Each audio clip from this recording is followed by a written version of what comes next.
காரியத்துக்கு அந்த வியாதிக்கு வேண்டிய மருத்துவம் உண்டாகும். ஆமென். புரியுதா? You believe it. You believe God.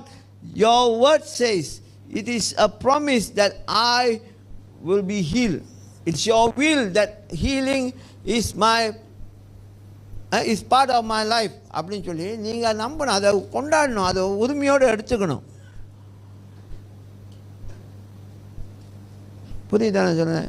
அதை செய்ய ஆரம்பிச்சிங்கன்னா உங்கள் வாழ்க்கையில் உங்கள் சரீரத்தில் எந்த சமயத்திலும் ஒரு லேசான குறைச்சல் வந்தால் கூட இயேசுவின் நாமத்தில் சுகமுண்டாவதாக, வலி நீங்குவதாக.